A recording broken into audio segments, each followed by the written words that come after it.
What's going on, guys? Welcome back to the channel. Today we're going to be discussing the most overrated players and the most underrated players in the draft. I have 8 players for you in total, 4 overrated and 4 underrated, and how this is going to work is I'm going to give a player who I think is overrated, and following that I'm going to give a player who plays the same position who doesn't get the credit that they deserve. Let me make this clear as well. Just because I call someone overrated doesn't necessarily mean they're bad, and it doesn't always mean that the underrated player is better than them. So with that being said, let's get into our first pair of players. Laviska Shenault is overrated player number 1, and now that the Bills traded for Trayvon Diggs, I think a lot of his first round buzz has died down, but even still, I don't view Shenault as a top 10 receiver in this class. To me, he's more of a gadget player than a receiver. He fills that DJ Moore, Deebo Samuel, Cordero Patterson role. Just get him the ball in space and let him pick up yards, which is fine. He's great at that, but just as a pure receiver talent, he's not a great route runner. He doesn't have great hands. He's not going to go up over you and get it. He doesn't really bring anything to the table other than his yak ability. And the way I see it is, couldn't you just split a running back out wide and throw him a screen pass? What I'm getting at is his role is replaceable, and I don't see why you would take Shenault in the first 2 rounds of the draft. It's not like he can't produce or he doesn't bring any value to a team. I'm just saying, as a pure receiver talent, I think there's better options in this draft. And one of those options is Isaiah Hodgins out of Oregon State, who might be the most underrated player in this entire draft. This guy is one of the best route runners in the class. He's right up there with Jerry Jeudy and Van Jefferson when it comes to just running routes. Not only is he one of the best route runners, but he's got some of the best hands out of anybody in the draft. His ability to go up and get it in contested catch situations is just as good as anybody.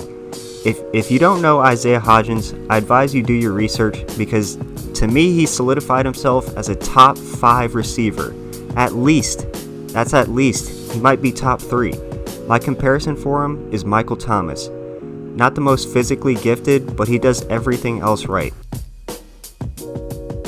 And I said this when Michael Thomas was coming out, if you pair him with a really smart, accurate quarterback who can get on the ball, he's going to do wonders. And I say the same thing about Isaiah Hodgins.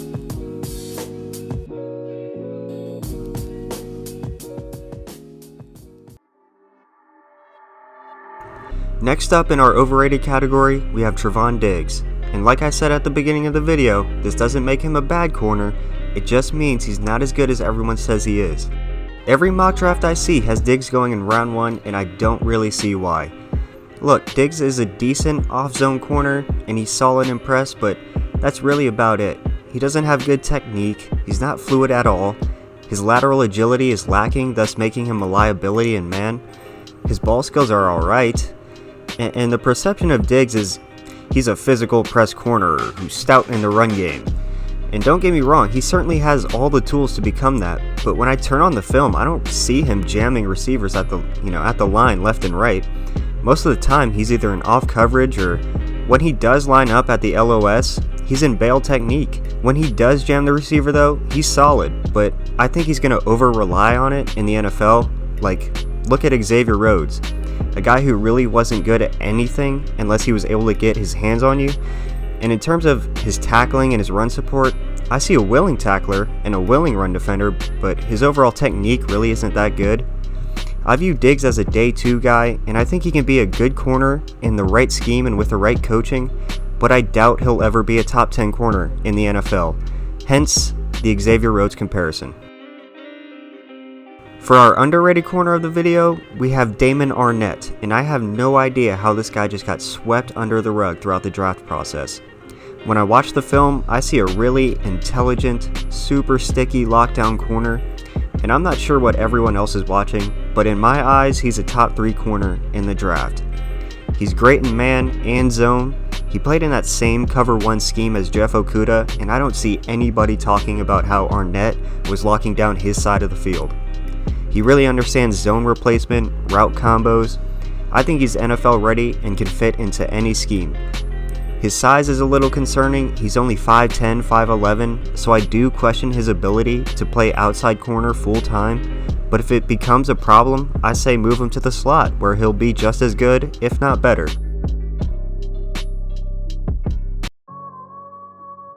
At overrated player number 3, we have Jordan Love out of Utah State.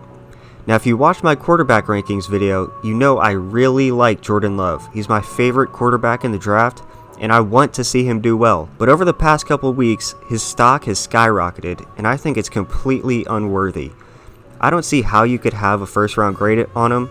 I mean, he's a poor decision maker with the football, he's got really bad mechanics, and he's just not ready. And it's not like he's got Josh Allen's or Justin Herbert's natural talent. The upside is worth it for those guys, I think, and I just don't think it's there for Jordan Love. Just not in the first round at least. Second round, third round, by all means, but he needs to sit for the first year, and I just don't see how scouts want him to go in the first round. Our underrated quarterback is going to be James Morgan out of Florida International. He's another guy who's got a really good arm. He can make every throw in the book.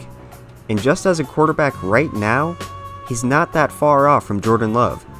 I don't ever see him becoming a franchise quarterback, and obviously I don't have him ranked higher than Love, but I don't see enough people talking about him, and to me he's better than Jacob Eason, and he's in that same tier with Anthony Gordon. My comparison for him is Joe Flacco. That brings us to our last pair of players, and coming in at the overrated spot, we have Isaiah Simmons. And before you dislike the video or leave a comment, hear me out. When it comes to just being a weak side linebacker, which is presumably going to be Simmons' role at the next level, when it comes to just that, to me he's not better than a guy like Patrick Queen. Obviously Isaiah Simmons is a great prospect because he's so versatile and he can play at so many different positions. I'm just saying, when it comes to just playing linebacker, he's overrated. And people act like he's by far and away so much better than Kenneth Murray and Patrick Queen. Once again, I'm not saying Simmons isn't a better prospect than those guys, or that Kenneth Murray and Patrick Queen should go ahead of Simmons. It's just that people will take Isaiah Simmons top 5, but won't consider Patrick Queen top 15. And that's why he's overrated to me. So for our underrated linebacker, you'd think it's Patrick Queen, which it could be, but there's another guy who gets even less recognition, and that's Akeem Davis-Gaither out of App State. And now that I think about it, he's really just a worse version of Isaiah Simmons. Kind of that safety linebacker, hybrid, really athletic, slimmer frame. He's got really good range, goes sideline to sideline, solid in coverage. He's best suited for that will linebacker box safety role at the next level. He has a tough time shedding blocks, but overall, a really good impact player. My comparison for him is Shaq Thompson, and I think he's going to be a great day 2 pick. Well, that's all for this video, guys. If you liked the video and you want to see more, make sure you hit that subscribe button, hit the like button. It really helps out the channel. And as always, I love hearing your perspective, so let me know where you think I'm wrong, where you think I'm right, who you think is overrated. I try my best to respond to every comment, so I'm sorry if I can't get to yours or I take a while, but anyways, the draft is almost here, so I'm going to try and put out some more videos hopefully. But yeah, have an awesome day, and I'll see you when I see you.